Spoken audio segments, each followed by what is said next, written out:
Fathomless Gears, by Interpoint Station, is a grid-based tactical mech-themed TTRPG where you fish fishes with giant robots. Welcome to the continent of Crescent. The ocean hates you, but the fish in there are full of delicious tar-like juice that power everything, from auto carriage's radio to your gear, so get fucking hydrated, which is why everyone including you are jumping in to beat up eldritch monstrosity into submission so people can suck the juice out of it. But go too deep, or stay too long, you might just decide that swimming with the fishes is a good idea. Anyway, let's get started with the mechanic. First, you gonna want a bunch of d6, the basic roll equation in combat is this, 2d6 plus relevant stat, and you usually have to meet or beat a set number to succeed. Whereas in narrative, you get a number of successes from rolling your dices to succeed in a narrative check, and how much success you get will determine the result, with a chance to be able to use labels, which is relevant descriptor or equipment, to increase the number of dices you can roll. That's generally the basic of dice roll mechanic you will be performing in this TTRPG, but that's not what you really want to know, isn't it? You want to know the mech, the action, the fishing.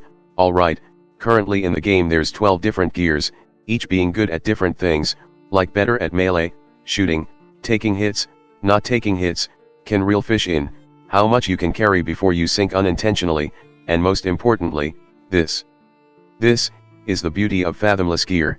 Every time you take damage, you roll which section will be taking damage, and then you roll which column the damage will begin to mark. Any empty space can take a hit. If an equipment of yours get all its squared crossed out, it's destroyed. This also means any equipment that's vertical has a much higher chance of getting destroyed in one go. And yes, you track damage this way too. Technically, once a section is out and you still take a hit there, it goes right into the core integrity, which is very bad if it goes to 0, and yes, every gear starts with different free slots, and yes, you can upgrade your mech to get more slots to install bigger equipment, and yes, the fish is like this too, and yes, the GM can customize their fishes to specifically fuck you up. Arranging the organs in a fish is like playing fucking Resident Evil 4 here, or fish Jenga, I guess. So, what do you actually do in combat? Well, in combat, there's 4 roles to fulfill: hook artist, reeler, slayer, and support. Hook artist hooks a fish to keep it from running, speed is recommended. Reeler pulls the fish closer with their raw power. Slayer beats or shoots the shit out of a fish until it's too tired to run away, and support uses their fish vision to understand how a fish works so their teammates can beat them up better and also might see things they genuinely do not want to see. While in other RPG, you want to build your builds for maximum damage to destroy your foes as quickly and efficiently as possible, you might not want to do that here. You are here to fish, not fight fish god. If a fish has less than 6 unmarked spots left, it might just straight up explode and there would be no oil to harvest. The slayer wants to punch the fish just enough that the reeler can, well, reel them in, or alternatively, wrestle a fish into a hook zone and lets your boat do the rest.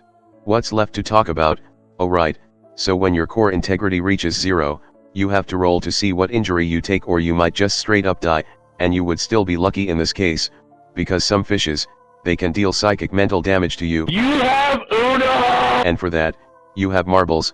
Yes, you literally lose marbles from taking this damage type. Lose enough, and you get backlash. After finishing a fishing trip, you will have to roll on touch of the deep table. For the most part, you are fine, but go on enough fishing trips, and you might just change into something else. You can go looking for mental help during shore leave, but why do that when you can do things like making more money for your retirement?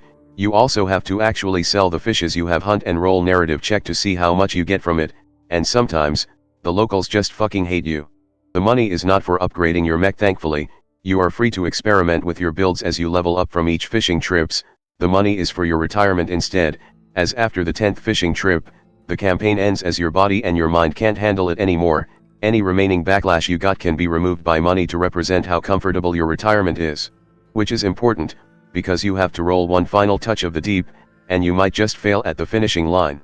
And that's basically it on Fathomless Gears, a mech game about fishing and no other horrible thing is involved. You know me, I love battle tech, so obviously when I see this my neuron get activated. And yes, this is an in-house mech and fish builder, so you can brainstorm absolutely stupid shit without having to spend hours on the math, which is free on itch.io by the way, the builder, not the TTRPG, so you can just download that and screw around with it. Anyway, you can get Fathomless Gears on itch.io, which also features many GM resources including maps and such for convenience. That's all for now. Construct a fish, and I will see you all next time. Hello there, if you like this video, please subscribe and click that notification bell button. If you want to see the videos early as well as further support my channel, you can join in my Patreon page, or buy me some coffee, links in the description. Anyway, have a nice day.